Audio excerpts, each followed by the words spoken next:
Buenas tardes a todos y bienvenidos a este entrenamiento de guerra de maestrías. Vamos a estar durante 4 clases tomando un desafío delante de la presencia de Dios, que es asumir el compromiso de ir más profundo a través de la mente de Cristo, a través de la revelación del nuevo pacto en Cristo.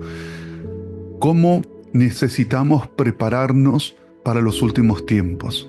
Los últimos tiempos que van a estar enfocados en una guerra de conocimiento, de expertos, influencias, ideologías, filosofías, argumentaciones que se van a levantar en contra del conocimiento de Dios, pero que cuando vemos a través del trazo de las Escrituras, vemos que la guerra del principio es justamente la guerra del tiempo final.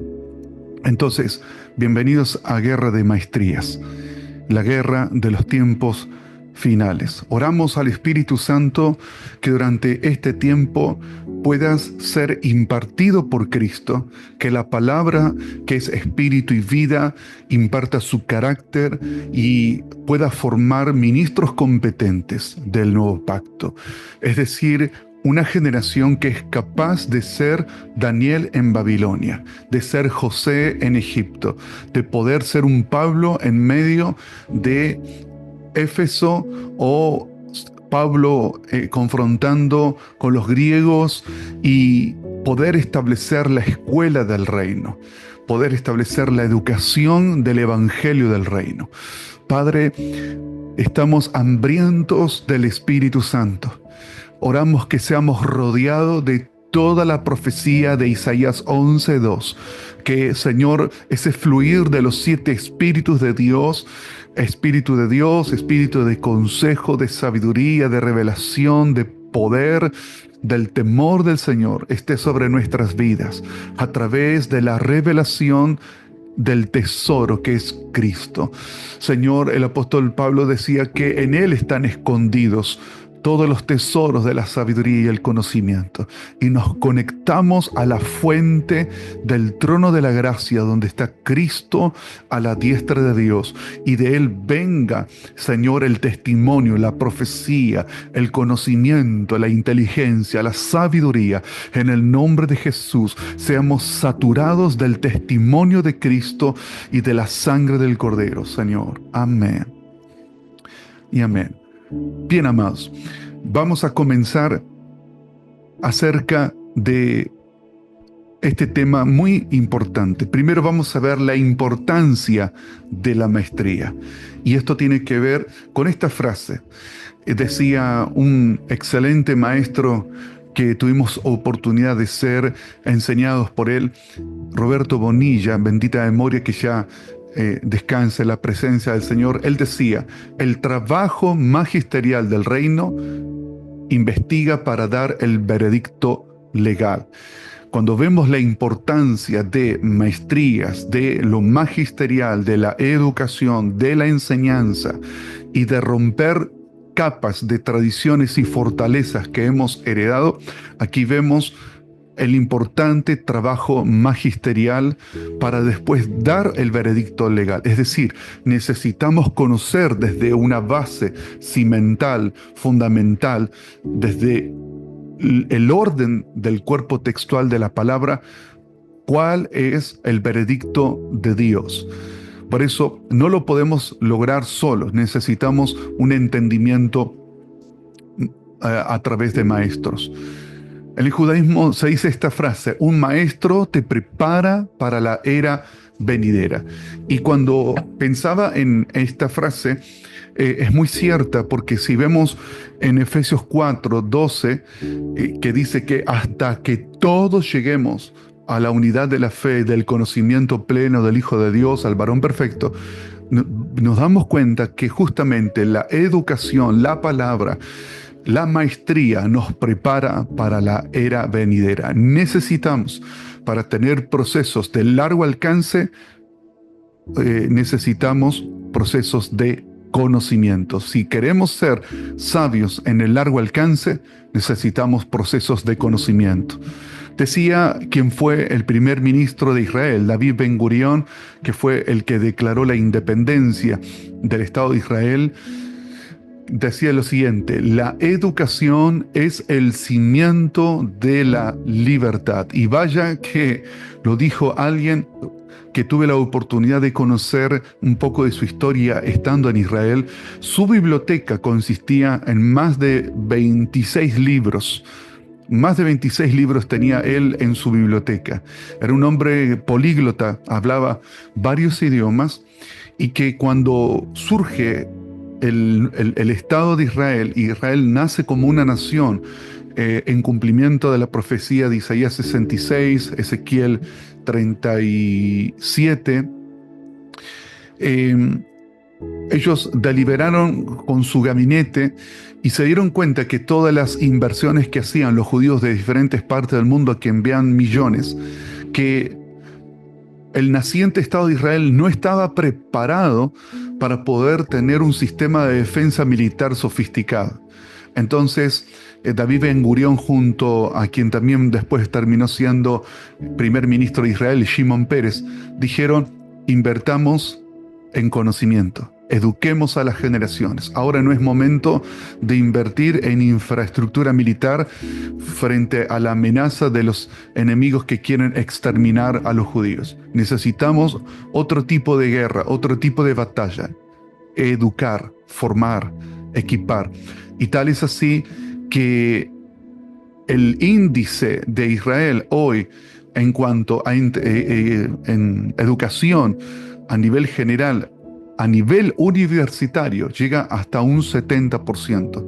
Entonces, esto es clave. La educación es el cimiento de la libertad, porque siendo que está restringido por un montón de naciones que boicotean a Israel en el comercio internacional, de pronto se hace imprescindible Israel para estas naciones enemigas. ¿Por qué? Porque Israel tiene algo que muchas naciones de los petrodólares no tienen. Tienen conocimiento. Entonces Israel produjo un cambio desde esta guerra de maestría.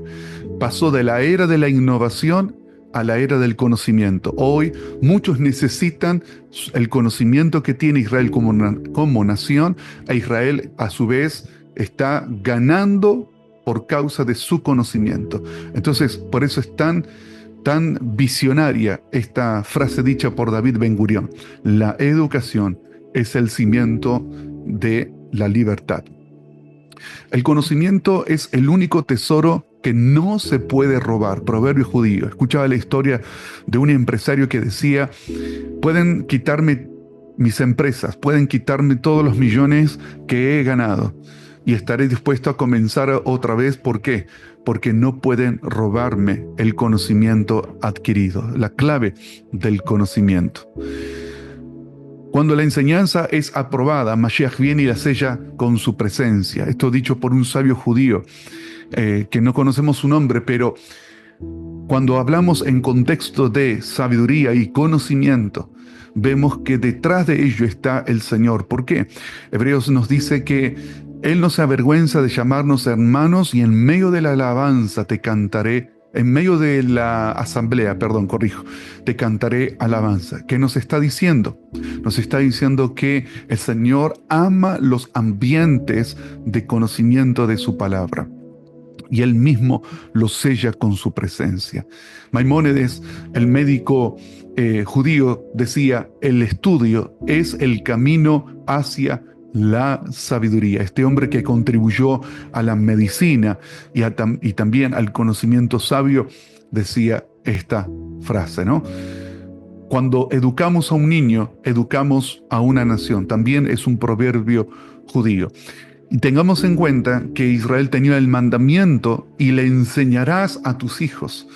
Y ya en los tiempos de las primeras civilizaciones, Israel tenía un sistema de alfabetización que hacía que el índice de analfabetismo, ya en aquellos tiempos, estamos hablando de 1200 años antes de Cristo, ya tenían una sólida formación, una preparación por causa del mandamiento de Dios. En otras palabras, los mandamientos de Dios no nos restringen, por el contrario, nos potencian. Si nosotros lo cumplimos en la educación de un niño, una nación está siendo formada, educada, y no solamente una nación, sino generaciones, porque la enseñanza va dejando legados.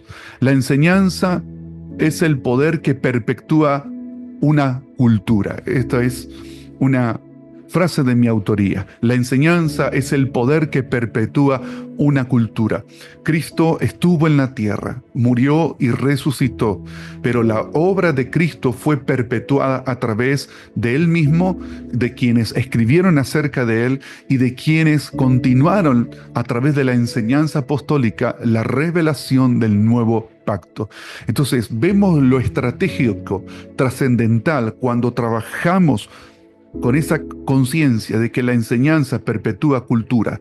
La cultura del reino se perpetúa y trasciende generaciones a través de la enseñanza.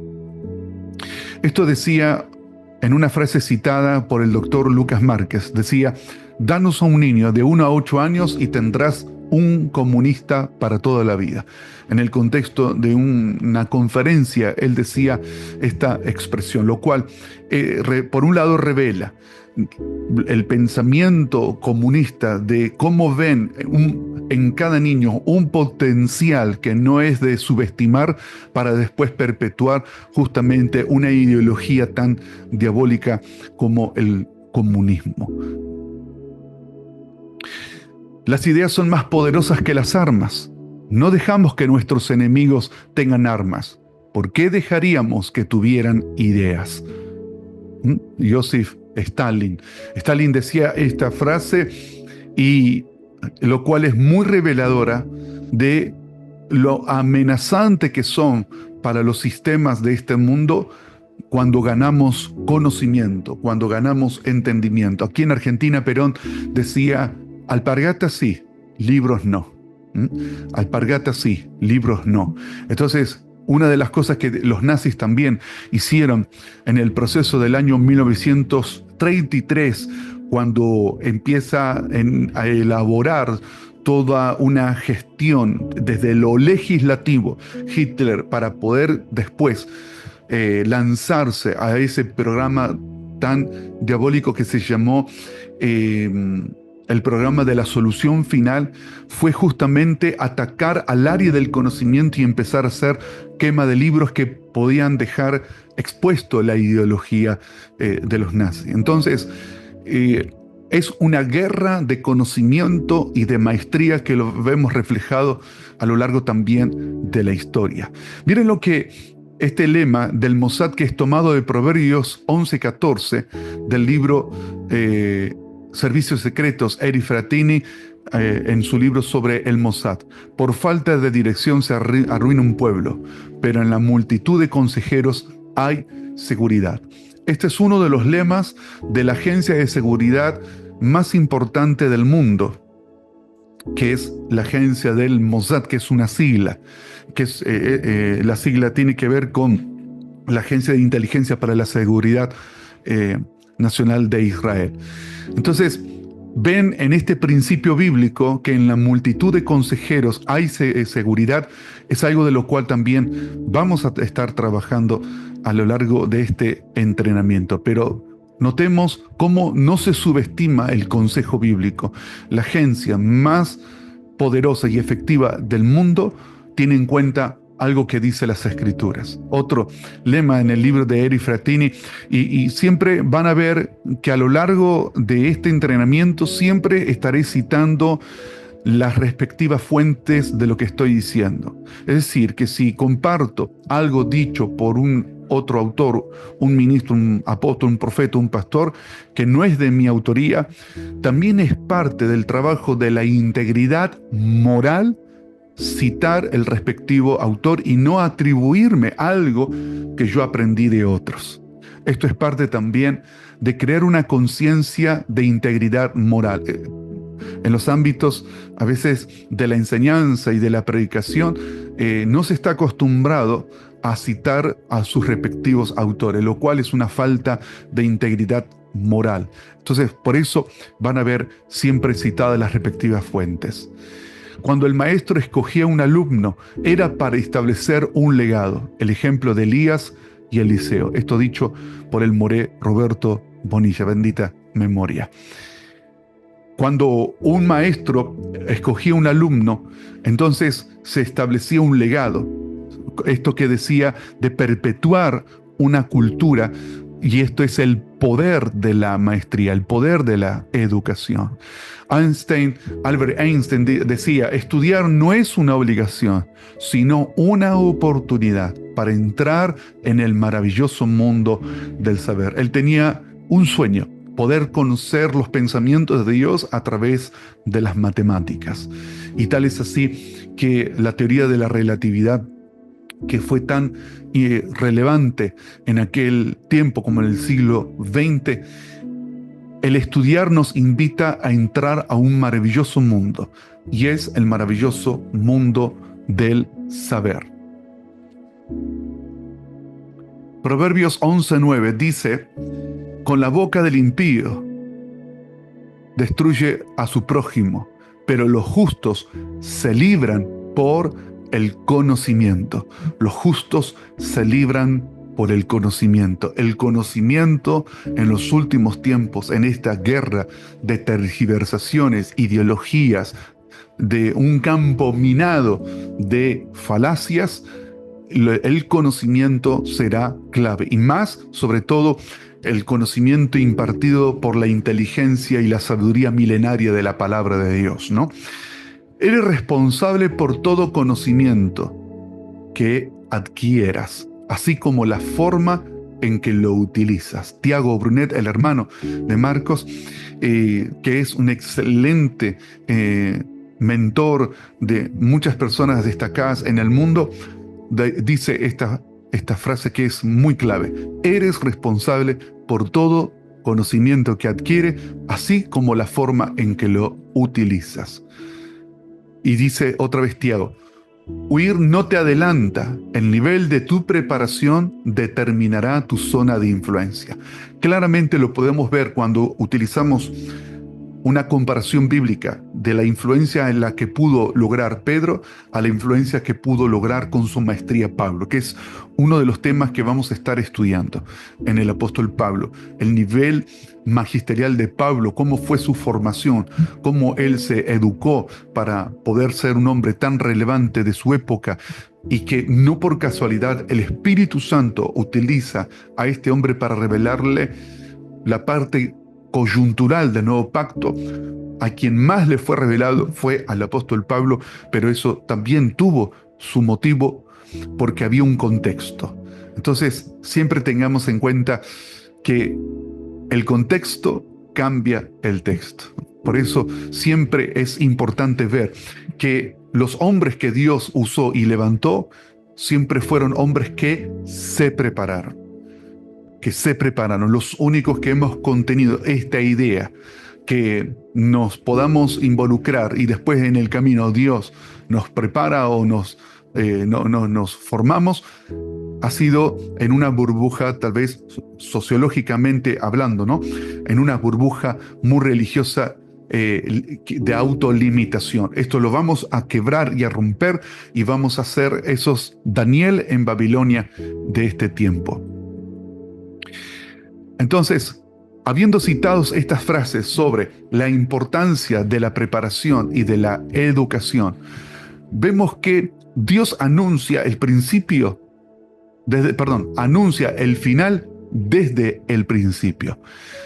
Y esto nos va a revelar a modo de ensayo profético hacia dónde nos estamos encauzando la generación que tendrá el honor, el privilegio de ver a Cristo regresar a la tierra. Va a vivir las batallas que fueron en el principio. Génesis 2:9. Y el Señor hizo brotar de la tierra todo árbol agradable a la vista y bueno para comida. Y en medio del huerto estaba el árbol de la vida y el árbol del conocimiento del bien y del mal. Entonces, el árbol del conocimiento del bien y del mal fue el centro de la batalla en el huerto del Edén. Podemos decir, como decía el Moré Roberto Bonilla, que el primer ambiente de escuela fue el jardín del Edén. Dios forma a Adán y Adán estaba cargado de instrucciones. Dios le había dado instrucciones. Cuando Él le dice que lo puso en el huerto para que lo labrara y lo cuidara, la palabra cuidar, de la palabra hebrea shamar, significa hacer un cerco, armar, construir un cerco. Las instrucciones formaban un cerco, ¿para qué? Para que la serpiente no penetrara con la tergiversación de una sabiduría animal, carnal y diabólica. Cuando vemos la figura de la serpiente, no estaba Eva hablando con una serpiente como aquello que conocemos que se arrastra por la tierra, sino con una tipología, con un simbolismo. Recordemos que también tenemos seres vivientes que tienen forma de becerro, de águila, de león, que tienen forma de hombre. Entonces, cuando la serpiente le habla, es una tipología de un arcángel que tenía una sabiduría animal, carnal y diabólica. Y se desata la primer guerra de maestrías, porque Adán tenía instrucción, tenía enseñanza. Dios lo había educado de lo que debía de hacer y de lo que no debía de hacer. Pero sin embargo, la serpiente lo que hizo fue, más que mentir, fue tergiversar. Entonces, una mentira basta una verdad para poder desarrollarla y dejarla en exposición. Pero una tergiversación requiere otro tipo de disciplina, que es la maestría, la preparación, el experto, el discernir, el tener los sentidos espirituales ejercitados en base no a la nada, porque los sentidos espirituales del discernimiento no se desarrollan por levantar las manos, se desarrollan por el ejercicio de la palabra, el entendimiento de la palabra. A cuanto más nos versamos de la palabra, más lo errado quedará expuesto. Menos versados estamos en la palabra, más expuestos estamos a todo tipo de manipulación fantasiosa, delirante, a todo tipo de lo capcioso que nos hechice la mente y por ello terminar con malas experiencias como a la que cada vez será mayor en el último tiempo. Isaías 46:10 dice: yo anuncio el final desde el principio, desde los tiempos antiguos, lo que está por venir. Yo digo, mi propósito se cumplirá y haré todo lo que deseo. Esto nos muestra a modo profético cómo la profecía de la palabra nos muestra el ensayo del principio es el cumplimiento del tiempo final. Lo que vemos en la antigüedad bíblica es lo que sucederá en los tiempos finales. Siempre digo a los estudiantes lo siguiente: los primeros 11 capítulos de Génesis son un ensayo profético de todo lo que sucede en Apocalipsis. Todo el libro de Apocalipsis en sus 22 capítulos están resumidos en los primeros 11 capítulos del Génesis. La Biblia es la profecía más segura, está llena de dirección, de consejo. La Biblia es nuestro mapa profético porque el testimonio de Cristo es el espíritu de la profecía. No hay nada que nos adelante más, no hay nada que nos oriente de manera certera hacia lo que sucederá en los tiempos finales que la Escritura misma. E Isaías es un testigo de esto. Desde los tiempos antiguos nos muestra lo que está por venir. Y vamos a ver un ejemplo respecto a esto que también nos será revelador y nos ayudará a ampliar nuestro entendimiento. Ahora, vamos a ver qué significa la palabra maestría. ¿Qué significa? ¿A qué nos referimos cuando hablamos de maestría? Vamos a recurrir aquí entonces al diccionario de la RAE. La RAE nos dice que es gran habilidad y destreza para enseñar o realizar algo. Cuando nos retrotraemos en las Escrituras y al mandamiento de Dios, y le enseñarás a tus hijos, o lo mismo que el Señor le exhorta a Josué, que esfuérzate y sé muy valiente, y bueno, y le dice, meditarás en el rollo de la instrucción. A veces utilizamos en el castellano la palabra ley, aunque no existe en la etimología hebrea la palabra ley, sino instrucción. Es una enseñanza. Meditarás en esta enseñanza de día y de noche junto al camino, cuando te levante, cuando te acueste. Y el pueblo de Israel como nación, porque Dios se le revela no a modo para formar una religión, sino se le revela a una nación en el modo de vida. Y en el modo de vida Dios les dice este mandamiento: y le enseñarás a tus hijos. Enseña. Y la habilidad o la destreza para enseñar viene por el conocer, no viene de otra forma, viene por el conocer, por el entender, por el leer, por el estudiar. También la RAE nos define que maestría es el curso de posgrado en una determinada especialidad. Cada uno de nosotros necesitamos tener una especialidad, y una especialidad puede ser en aquello que nos apasiona. No podemos ser especialistas de todas las áreas del conocimiento, pero sí cada uno de los hijos de Dios necesitamos tener especialidad. Esto es bíblico. Efesios 4:2 dice: andad pues como es digno de la vocación con la cual fuisteis llamados. La palabra vocación se refiere exactamente a lo mismo, que si un médico va a ejercer medicina, necesita tener la preparación y la especialización en ese campo del conocimiento. Así también un abogado, un juez necesita ser un jurista de su profesión y andar, caminar, ejercer de acuerdo a la vocación de su llamamiento en esta área de la justicia.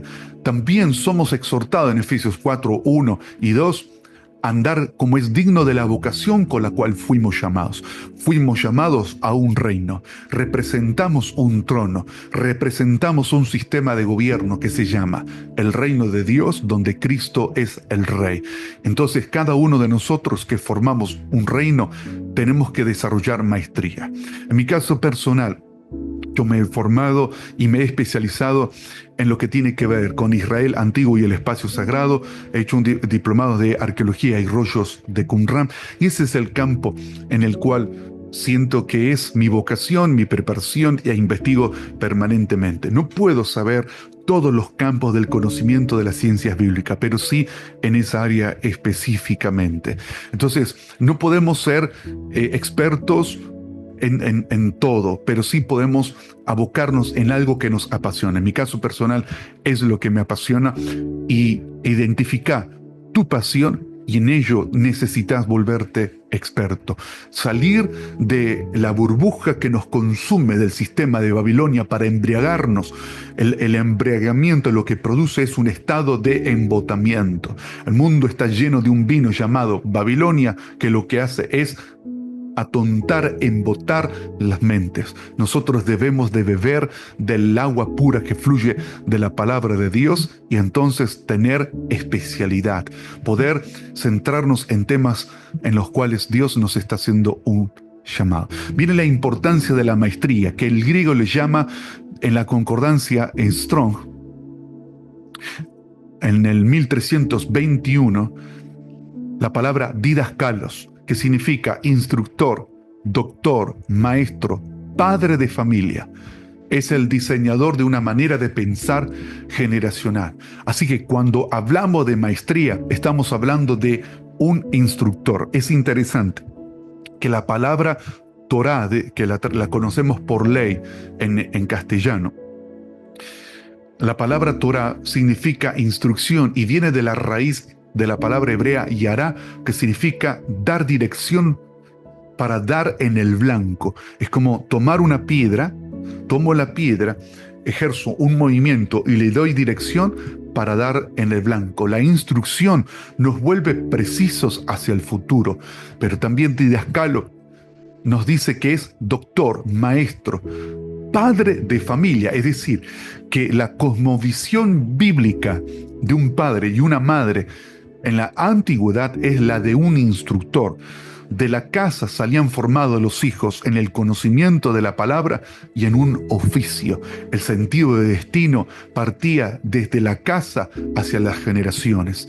Entonces, con el tiempo, con la aparición de los griegos, esto fue cambiando y surgieron las escuelas de filosofía y que le fueron formateando y modelando la manera de pensar que llevamos a detectar el sistema griego en cómo educó y fue reemplazando lo que originalmente empezaba como de base desde las casas. Y es algo que estamos restaurando y necesitamos desarrollar una guerra de maestrías. ¿Por qué?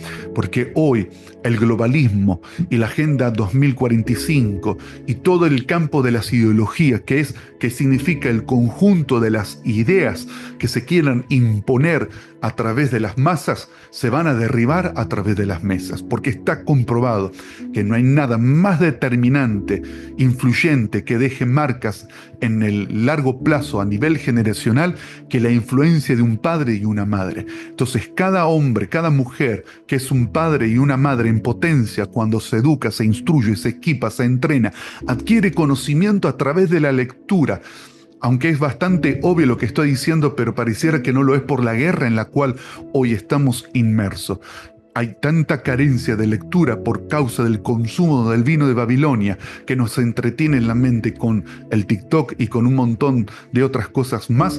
Hoy estamos trabajando para derribar, desprender nuestras mentes de esa copa de embriaguez y tomar la copa del Señor, la copa de la casa de David, que amaba la instrucción, amaba la adoración, amaba el conocer a Dios, y desde el conocimiento estableció Dios un pacto con la casa de David, porque justamente fue un lugar a donde la palabra del Señor era amada, como lo vemos revelado en el Salmo 119. David reinaba a través de la instrucción.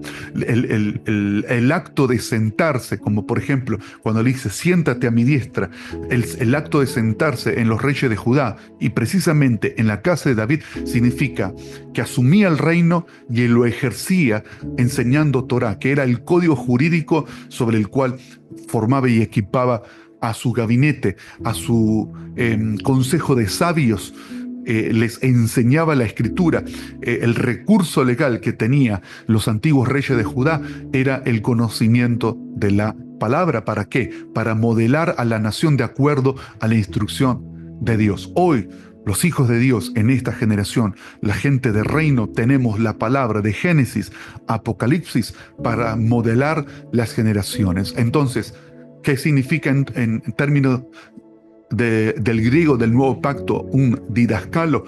Que es aquel que construye una manera de pensar generacional. Así que maestría, en resumen, es habilidad y destreza para enseñar o realizar algo. También es un posgrado, tener una especialidad. Por eso te animaba a que aquello que te apasiona, especializarte y didascalo.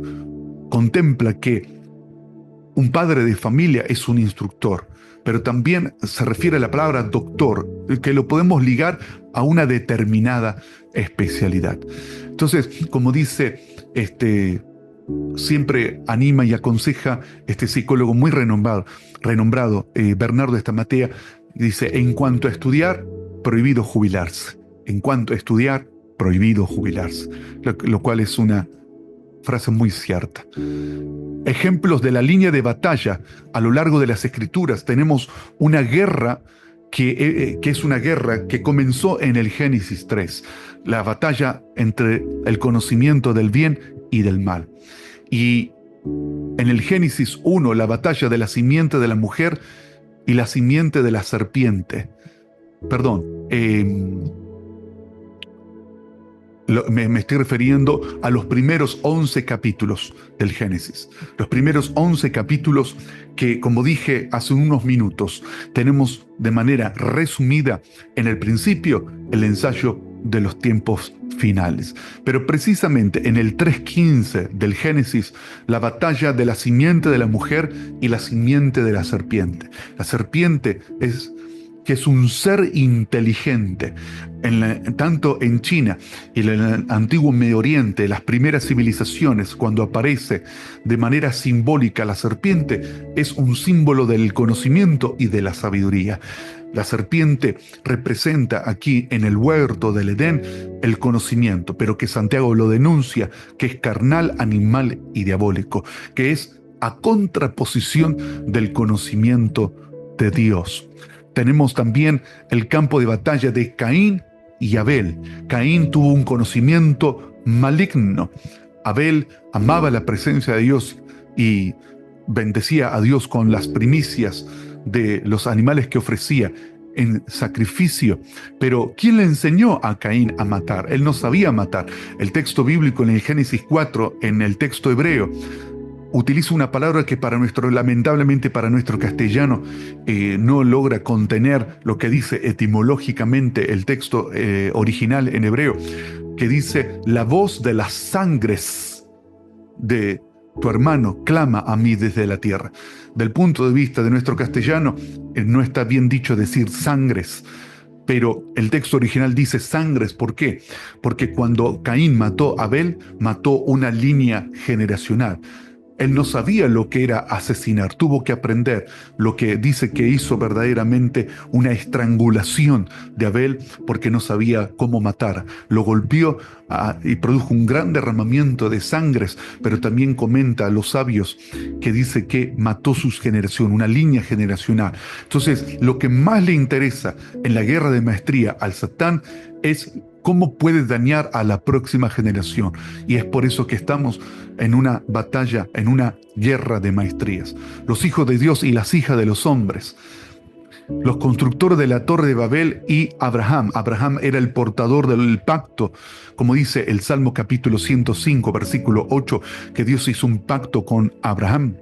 Y lo revela el Génesis 12, y también la bendición en la aparición de Melquisedec en el Génesis 14, pero se va a confrontar con los constructores de la Torre de Babel. ¿Quiénes son? Los que estaban bajo el reinado de Nimrod, el vigoroso cazador delante de Dios. Fue el primer esclavizador del mundo y el primer prototipo del anticristo que creó una economía, una religión y una política y que se confronta con Abraham.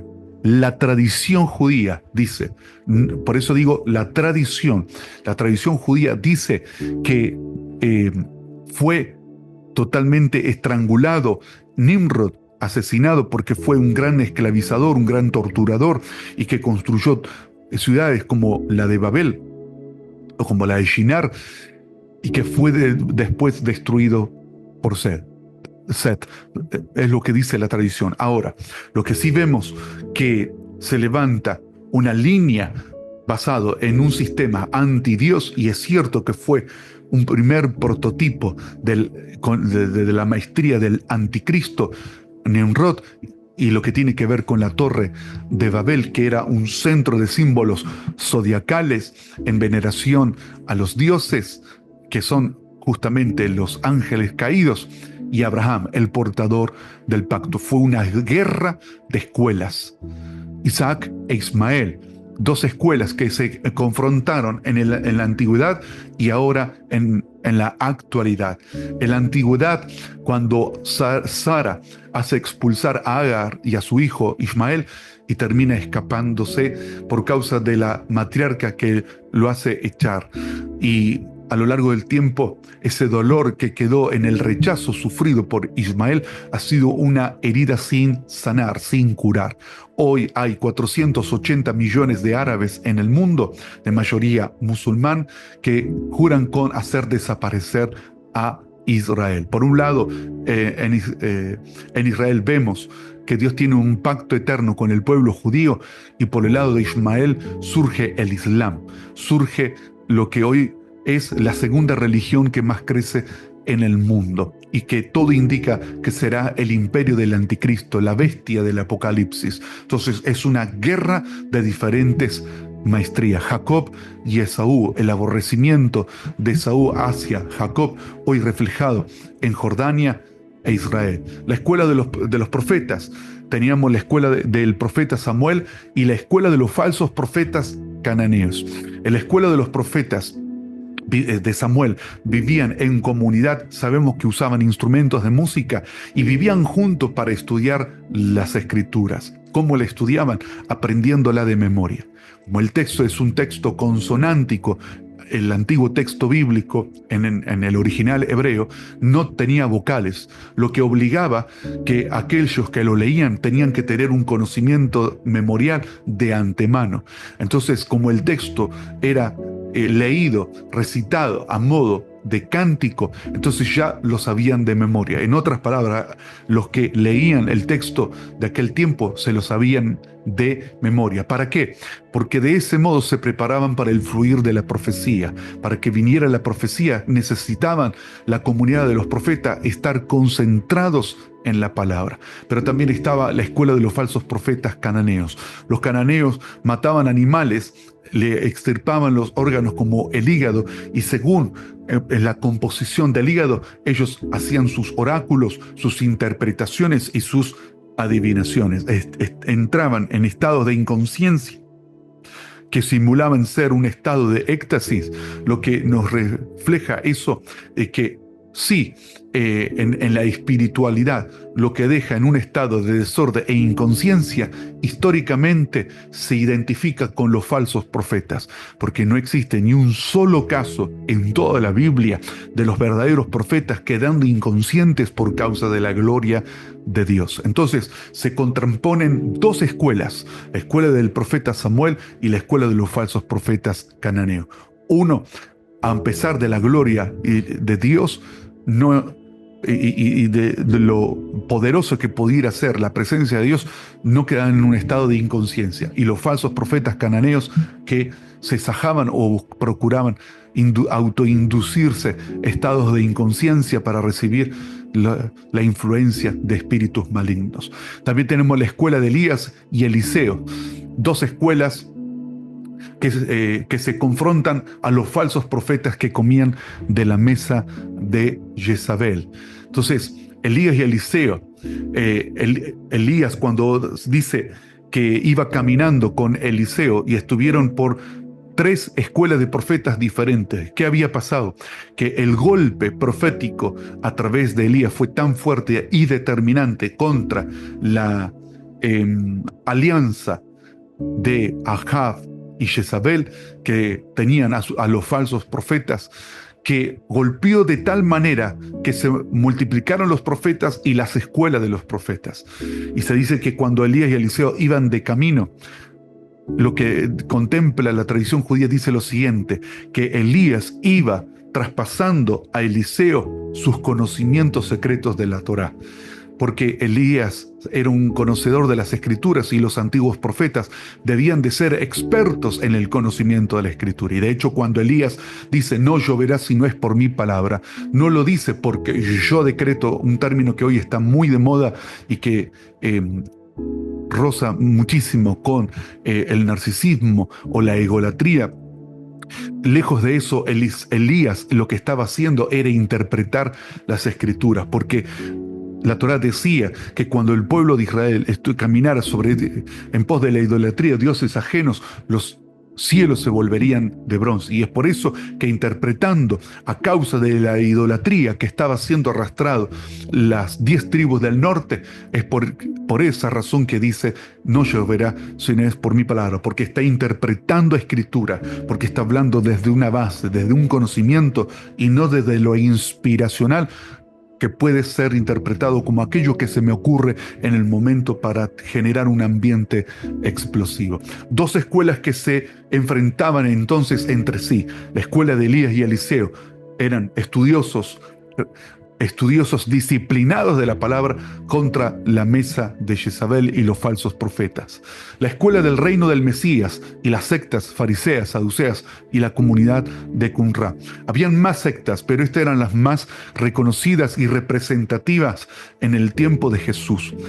Jesús vino a representar la escuela del reino, la escuela del Mesías. Hoy tenemos todo tipo de escuelas apostólicas, escuelas proféticas, escuelas de aquí y escuelas de allá. Que no digo que está mal, pero hay una escuela que nunca tenemos que haber dejado de seguir trabajando fuerte, que es la escuela del Mesías, la escuela cristocéntrica, la educación en base a la enseñanza del Mesías. Las sectas fariseas surgen como resultado al celo judío, a la influencia de los griegos. Es por eso que el fenómeno sectario, como los fariseos y los saduceos y la comunidad de Qumran, que se los conoce como los esenios, se da como un fenómeno sectario que surge a la seducción que había producido el paso de los griegos con su filosofía y que había desencadenado que muchos judíos se vieran totalmente atrapados por la filosofía griega. Y es por eso que surgen estas sectas como un modo de conservación de sus tradiciones, pero que se contraponen a la enseñanza de la palabra. Por eso Jesús denunció a estas falsas sectas que distorsionaban la palabra, y aquí vemos como la raíz o la coyuntura de esta guerra de maestría, la tergiversación. Muchas veces Jesús denunció a los fariseos diciendo: ustedes cambian la palabra de Dios por tradiciones de hombre, o en el caso de los saduceos que no creían en la resurrección, o en la comunidad de Qumran. Jesús dijo una frase que comprueba su existencia extrabíblicamente como un testimonio de veracidad histórica cuando dijo: oíste que fue dicho, amarás a tu prójimo y odiarás a tu enemigo. Eso no está escrito en la ley de Moisés. Entonces, ¿a qué se estaba refiriendo Jesús? Cuando en 1947 se encontró los rollos del Mar Muerto, o conocidos los rollos de Qumran, de los cuales es mi formación y preparación como profesor, se encontró el rollo de la regla de la comunidad. Y en la regla de la comunidad decía: amarás a tu prójimo y odiarás a tu enemigo. ¿Quién es el prójimo? Un miembro de la comunidad. ¿Y quién no lo es? A todo aquel que no sea parte de esta comunidad, lo odiarás. Entonces Jesús lo que estaba haciendo era corregir una distorsión, una tergiversación que era conocida en la comunidad del Mar Muerto, y que nosotros no supimos si no fue hasta después de 1947, cuando estos rollos fueron descubiertos milagrosamente por dos árabes beduinos de la tribu de Tamire, y que más tarde el gran arqueólogo israelí Eliezer Lipa Sukenit, por la Universidad Hebrea de Jerusalén, comienza a desarrollar el proceso de la investigación de los rollos allí encontrados. Entonces, la guerra de las maestrías en Cristo lo podemos ver con los movimientos sectarios de su época, que se caracterizaban por la tergiversación. Tergiversación. Vuelvo a reiterar, si decimos una mentira, basta una verdad para poder quebrantarla, derribarla, desarraigarla. Pero una tergiversación requiere maestría.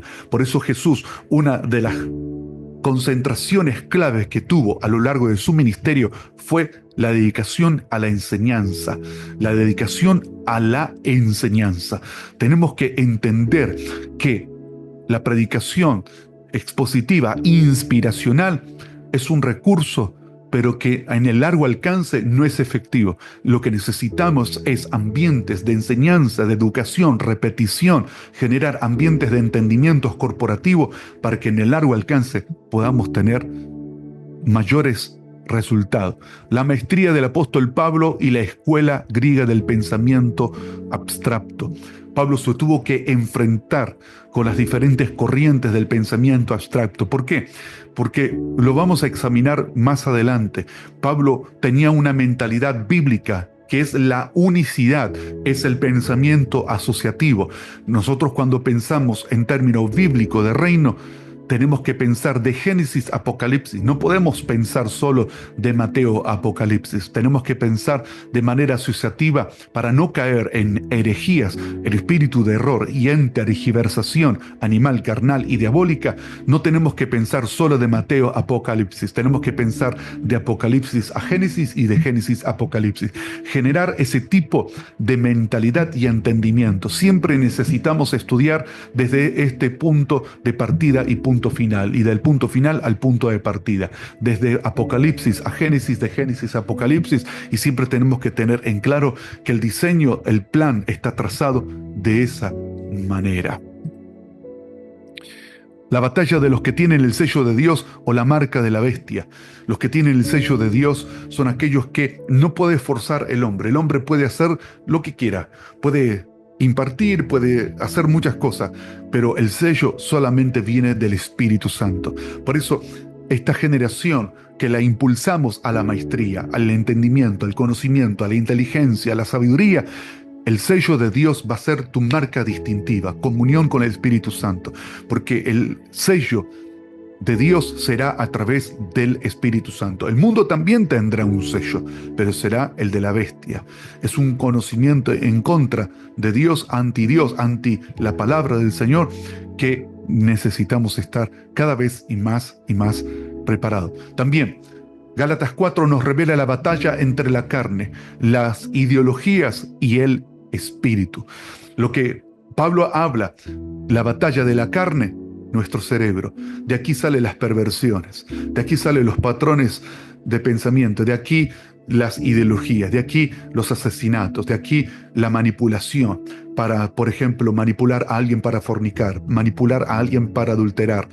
Siempre que se practica un tipo de pecado de fornicación y adulterio, no así en el pacto matrimonial. La unión íntima en el pacto matrimonial es diferente, pero cuando es fornicación y adulterio es manipulación, que viene de una estrategia pensada, viene a través de un ensayo de pensamiento para manipular e inducir a otros al pecado a través de el cerebro. La batalla de la carne que el apóstol Pablo habla es la batalla de aquello que nosotros permitimos aquí. Pero también tenemos el espíritu para poder someter esto que está aquí, someterlo al espíritu. Y no lo podemos someter si no es a través de la autoridad que produce el conocimiento y el entendimiento de la palabra. También en esta línea de batalla, la guerra de Israel y la bestia, el imperio islámico. En cuanto a la mujer, hay un decreto sobre Jerusalén eternamente del Salmo 132, y por otro lado Apocalipsis habla de la bestia, que es el imperialismo islámico, que se levantará como se está ahora levantando a través de una ideología de error como es el islamismo, que es una apostasía, que es un claro ejemplo de cómo la palabra de Dios fue tergiversada, porque el Corán, que es el libro sagrado de los musulmanes, es una copia de la Torá y una copia también del Nuevo Pacto. Entonces, ese espíritu de la apostasía se levanta también en los tiempos finales, y cada vez más hoy a muchos europeos los está seduciendo y engañando, buscando las contradicciones por falta justamente de preparación, de experto. Como no tenemos expertos, entonces aprovechan ese vacío y esa falta de bancos de conocimiento, y terminan a muchos engañando y haciéndoles creer que el Islam es mucho más creíble y lógico que el cristianismo y sus contradicciones.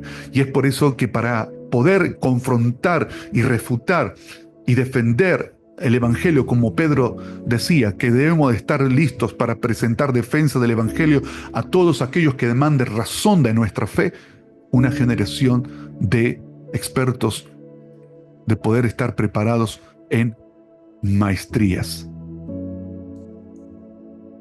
Así que, entonces, cuando estamos entendiendo la línea de batalla que ha habido a lo largo del tiempo, entonces vamos a dejar más en claro hacia dónde vamos, pero también qué nos está pasando. ¿Qué nos está pasando en este tiempo? ¿Qué está pasando en la iglesia? Y aquí no es una opinión lo que voy a compartir, sino una estadística. Estadística del libro de Agotamiento Psíquico en los Ministros de Dios, del doctor Sebastián Palermo. En la página número 7 de su libro cita una estadística del Instituto de Desarrollo del Liderazgo de la Iglesia, de Francis Schaeffer, que refería a una investigación del Instituto Fuller que se había iniciado en 1989 y que se había recogido en 1998, e indicaba los siguientes resultados. Decía: El 81% de los pastores dijo que no tenía un programa regular de discipulado o de tutoría de enseñanza para su gente. El 75% de ellos sentía que no estaba calificado o había sido mal entrenado por sus seminarios para dirigir o gestionar una iglesia y aconsejar a otros. El 72% dijo solo estudiar la Biblia cuando preparaba un sermón. Esta problemática nos está revelando la confrontación en la cual la iglesia está expuesta. Hay una carencia de maestría y es por eso que ante la carencia de la educación y la preparación sólida en la palabra se gestan delirios, desorden, manipulación, se exagera o se termina vituperando o termina siendo blasfemado el camino de la verdad, porque cuando nosotros damos campo abierto y no ejercemos una legislación centrada en Cristo y la palabra, entonces el enemigo lo capitaliza, como ya lo demostró en el Génesis capítulo 1, versículos 1 y 2, que la tierra estaba desordenada y vacía y llena de tinieblas. Lo que las tinieblas representa, todo aquello en donde nosotros dejamos un espacio vacío, se genera como producto de un desorden, y por causa de ello vienen las tinieblas, que es la ignorancia. En todo lo que ignoramos, estamos permitiendo que el enemigo cause desorden, vacío y tinieblas. Por eso es importante que podamos revertir todo esto. Esto que no es, como dije, no es una opinión, sino es una estadística. Poder no quedarnos estacionados en lo que está mal y estancarnos allí. ¿Qué podemos hacer nosotros diferente? Y es por eso que también surge este entrenamiento de guerra de maestría. Sabemos lo que está pasando y no ganamos nada con solamente decir lo que está mal, sino que necesitamos pensar qué podemos hacer diferente.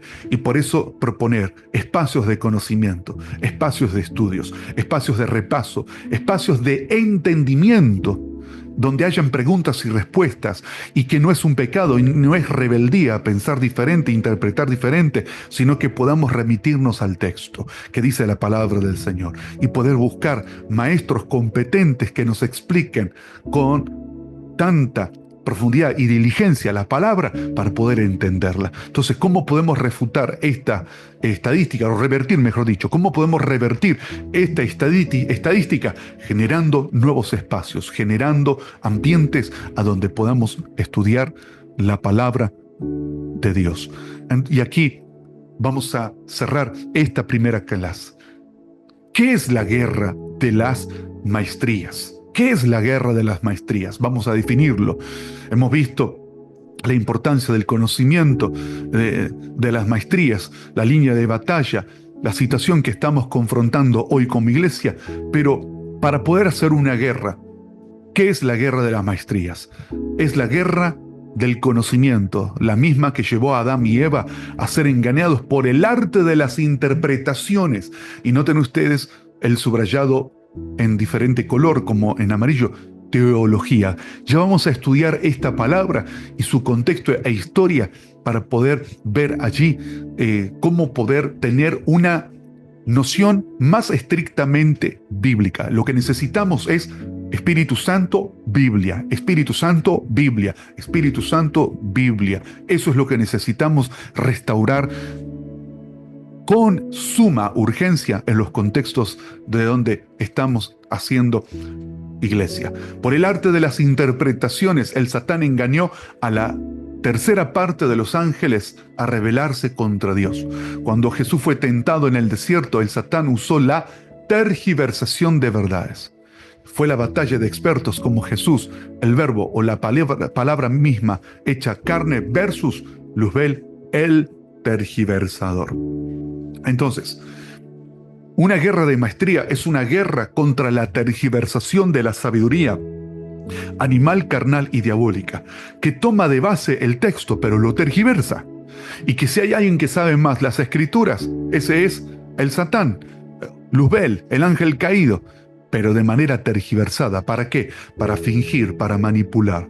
Entonces, cuando vemos en Lucas 4 que Jesús fue tentado en el desierto, no fue tentado a modo películas de terror de Hollywood, sino que a través de citar las escrituras, para que a través de la cita la exposición de la Escritura de manera tergiversada, ver si podía generar los encantos y gestar un espíritu de error en Jesús para poder penetrar allí con lo que Jesús lo describió, que Él es padre de mentira y homicida desde el principio. Entonces, ¿qué hizo Jesús? Le dijo, escrito está. Cuando vemos en Mateo 5 al 25 todas las enseñanzas de Jesús, que resume justamente que es un experto en Torá. Uno de los requisitos para la llegada del Mesías, cuando viniera a la tierra, es que debía de ser un experto en las Escrituras. Tiene que ser un experto como David y sabio como Salomón. Cuando Jesús en su ministerio estuvo predicando y enseñando la palabra, fue un experto que resumió en las parábolas. Imagínense que gente del campo que no tenía la preparación tan prurita, la preparación tan disciplinada como los de Jerusalén, y que esta gente trabaja en el campo y que necesita trabajar para poder comer, ¿cómo les enseña de manera estratégica la palabra para que la aprendan, la memoricen y la vivan? Entonces Jesús utilizó un método llamado mashal en hebreo, o que lo conocemos por parábolas, para que puedan aprender de ese modo lo que decía los escritos de Moisés y los profetas. Por eso que Jesús dijo, era necesario que se cumpliese lo que fue escrito de mí en la Torá de Moisés y en los profetas y en los escritos. ¿Quién podía hacer ese tipo de enseñanza? Solamente un experto, un verdadero experto en la palabra podía resumir, como lo deja reflejado Mateo 5 al 25 Jesús, en todo ese texto que encontramos allí, es el contexto basado en el contexto de la Torá, los profetas y los escritos.